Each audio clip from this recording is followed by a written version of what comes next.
Halo, perkenalkan saya Bilverdi Bungko, NDH 06, Jabatan Verifikator Keuangan pada instansi Dinas Kehutanan Provinsi Kalimantan Utara. Saat ini saya akan menjelaskan workbook mengenai kesiapsiagaan bela negara, pengertian-pengertian yang ada di dalamnya, dan juga contoh-contoh serta apa saja yang bisa kita pelajari dari workbook kesiapsiagaan bela negara ini. Yang pertama, kita harus mengetahui tentang apa itu kesiapsiagaan jasmani dan arti kesehatan. Kesiapsiagaan jasmani adalah kegiatan atau kesanggupan seseorang untuk melaksanakan tugas atau kegiatan fisik secara lebih baik dan efisien. Sedangkan untuk pengertian kesehatan adalah keadaan sehat baik secara fisik, mental, spiritual, maupun sosial yang memungkinkan setiap orang untuk hidup secara produktif, secara sosial, maupun ekonomis. Lanjut, manfaat kesiapsiagaan jasmani. Manfaat kesiapsiagaan jasmani ada 3.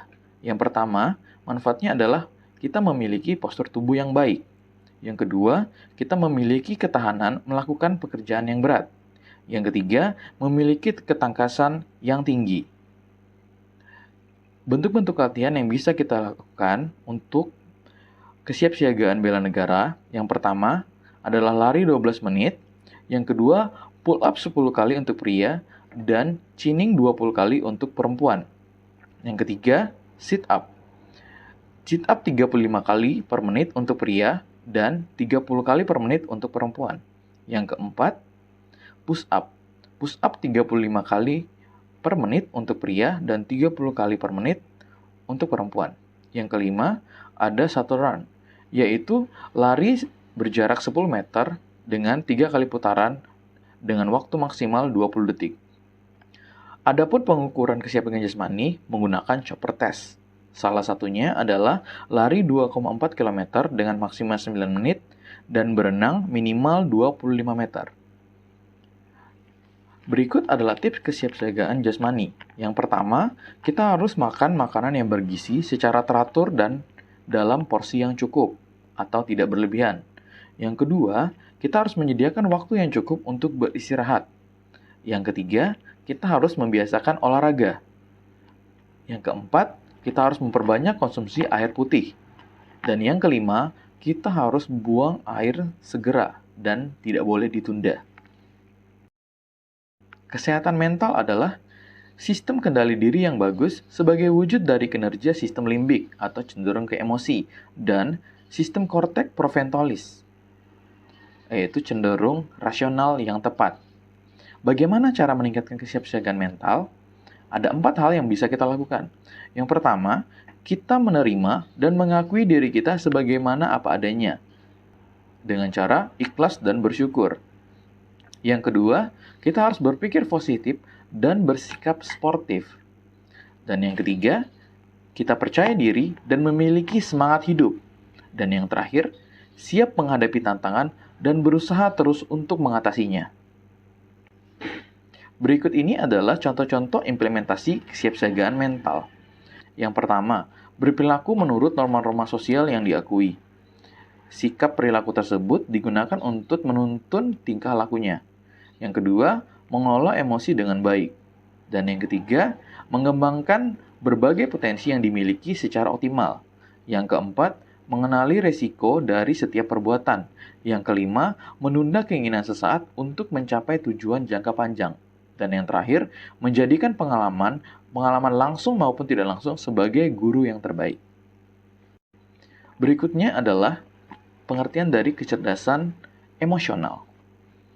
Kecerdasan emosional adalah kemampuan emosional yang meliputi sadar akan emosi diri sendiri, kemampuan mengelola emosi, kemampuan memotivasi diri, dan kemampuan empati terhadap perasaan orang lain, dan pandai menjalin hubungan dengan orang lain. Selanjutnya adalah 4 komponen dalam kecerdasan emosi.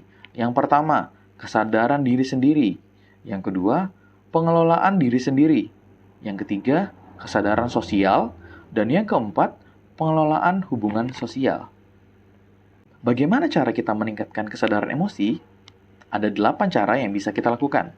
Yang pertama, kita kenali emosi yang dirasakan. Yang kedua, meminta pendapat atau nasihat dari orang lain. Yang ketiga, mengamati setiap perubahan emosi dan mood. Yang keempat, kita boleh menulis jurnal atau buku harian. Yang kelima, kita bisa berpikir sebelum bertindak. Yang keenam, menggali akar permasalahannya. Yang ketujuh, kita berintrospeksi saat menerima kritik. Dan yang terakhir, memahami tubuh sendiri dan terus melatih kebiasaan tersebut. Baik, selanjutnya adalah contoh tata tempat acara pemerintahan pusat dan daerah. Ada tiga contoh yang bisa kita lihat. Yang pertama, posisi duduk. Yang kedua, posisi berdiri. Dan yang ketiga adalah posisi tatap muka. Untuk sedikit menjelaskan dari posisi-posisi ini, bisa kita lihat dari angka-angka yang tertera, di mana semakin kecil angkanya, maka semakin penting pula posisinya. Baik, selanjutnya adalah tanggapan saya mengenai workbook kesiapsiagaan bela negara. Selain wajib mengimplementasikan dalam bentuk tindakan, kesiapsiagaan bela negara juga bisa kita perlihatkan dalam bentuk tulisan. Salah satunya adalah workbook. Workbook ini dapat digunakan sebagai bentuk pengetahuan bela negara dan sebagai sumber pembelajaran mengenai kesiapsiagaan bela negara. Baik, sebagai penutup, saya berterima kasih kepada Ibu Wahyu Eko Handayani, SPD MPD, yang sudah menjadi tutor saya pada agenda pertama.